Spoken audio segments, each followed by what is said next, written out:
Hello and welcome back to Steam It with Steve. Today we're going to keep going on with Pythagoras' theory, and we're going to apply it into a right angle triangle to find that hypotenuse. So let's jump on in. So we're going to look at the mysteries of Pythagoras and try and dive into how this rule was used to find the hypotenuse in a right angle triangle. So to start, just some of the different things that you can use Pythag with. So when you're building spaceships, working out the angles inside of the different panels that are going to be put onto it. For a skateboard ramp, if you want to know how high the ramp needs to go compared to how long before you build the actual curve. And then also with a cake, if you wanted to work out how high the cake needed to be, if that side was going to be a certain amount. So there's a lot of different applications that you can use with Pythag. Here was a really cool video I found that goes through how to use Pythag. Yeah, needs to just A squared equals B squared plus C squared.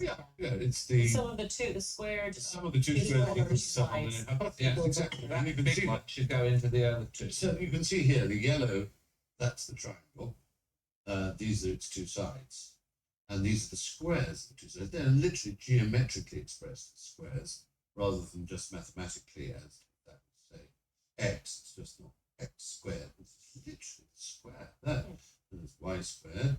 And it's supposedly equal to z squared, which is the longer side, the hypotenuse. Because here's the right angle, here. There's that. How can we show that they're equal? Well, there are all kinds of ways, but here's one way. Drum roll, please. Oh, yeah. Comes a surprise. All right, let's go. Oh, that's very clever. There it goes, pouring into the first square. Is he going to fill it up? Wow. Oh, it definitely equals x squared. Does it equal y squared as well? I need to go to the toilet. That's y squared, it's filling up, it's filling up, it's filling up. Oh, so you should see that they both are equal.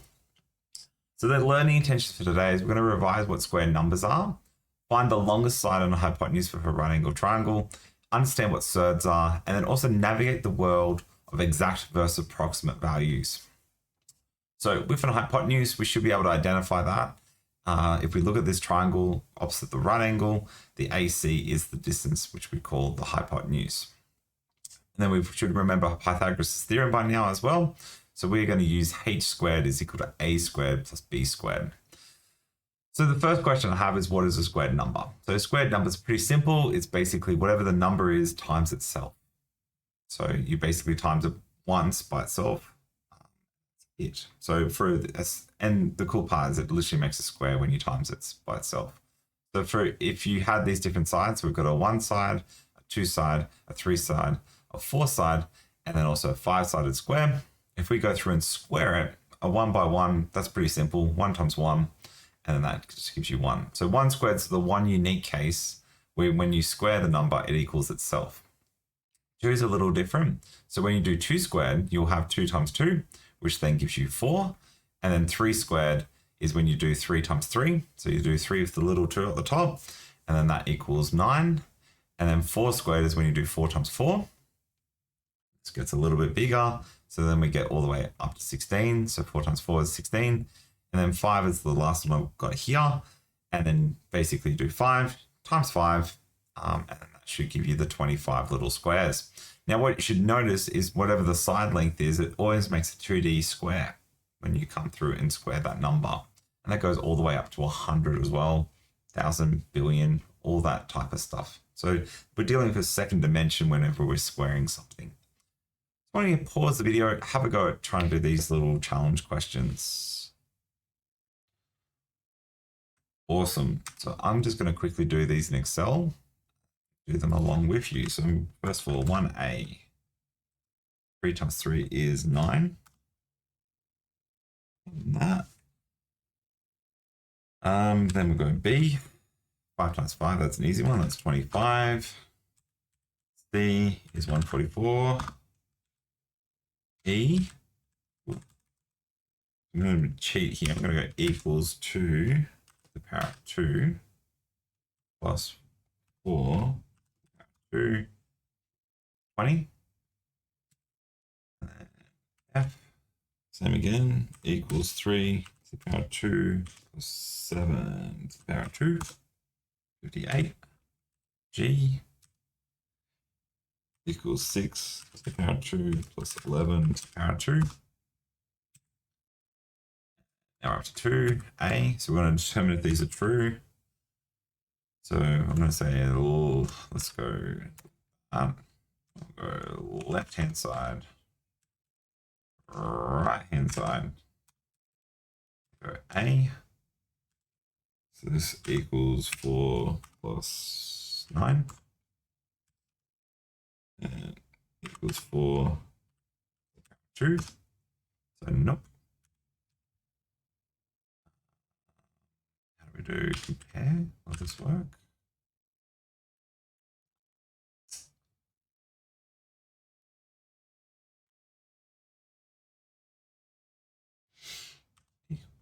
Let's just see if this might work. Equals. Nope. That's false. Then B, we're going to go equals 36 plus 64. Equals 100.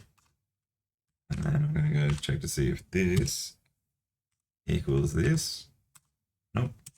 Yep, so that's true. And the last one equals 7 to the power 2 plus 24 to the power 2. Equals 25 to the power 2. Look at that, they are equal. So let's go just to confirm that equal that. That's true. Same again. So let's keep going. Sorry, that should say 3. Oh no, this is the D. E.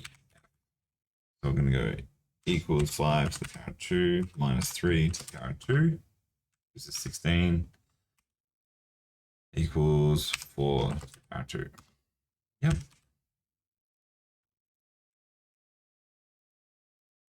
Then F. Actually, I'm going to be lazy here. I'm going to use a square corner here and drag that down. Then E equals 6 to the power 2 minus 3 to the power 2. And then this one equals 9. Oh, sorry, 2. 4, 4, 4, 4. So, no, that one doesn't equal. And then the last one equals.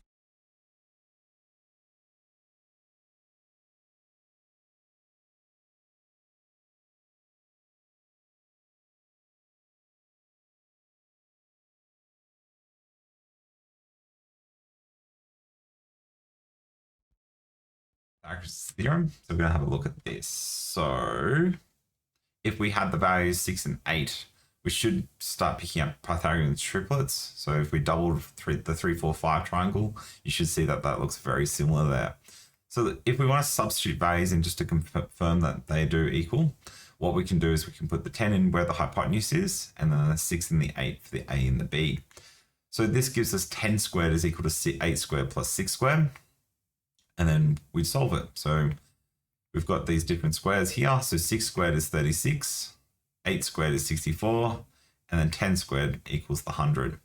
So then just to confirm, 100 does equal 100. Awesome. So the Pythagorean, it does match a right angled triangle. That is pretty cool. So this is a really cool trick that you can do if you're not sure if it is a right angle triangle. If you're given all 3 sides, you can just dump it into the rule and see if the left-hand side is equal to the right-hand side. Cool. So just pause the video, have a go substituting these numbers in. Cool. So I'm going to fill in the blanks. Let's see if I can get this working. So we're going to go 6A. And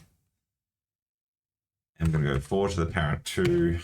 No, sorry. So 5 to the power 2 is equal to 3 to the power 2 plus 4 to the power 2. Now, this is where it gets a little bit trickier in Excel. We go up here, we'll go superscript. Now, I'm just going to do a copy paste job. work. No. That's right. There. Superscript. Superscript. Cool. So now we're going to go B. Copy and paste that in. Now I'm going to change in where the hypotenuse is. So this is 17. 15. 8. So let's go down. C, D. So this one, the hypotenuse is 15. So we're going to go there. 15. Whoop.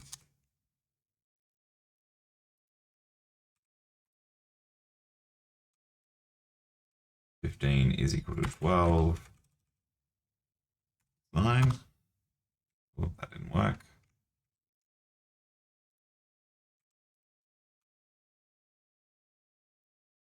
12. 9. And D is 13.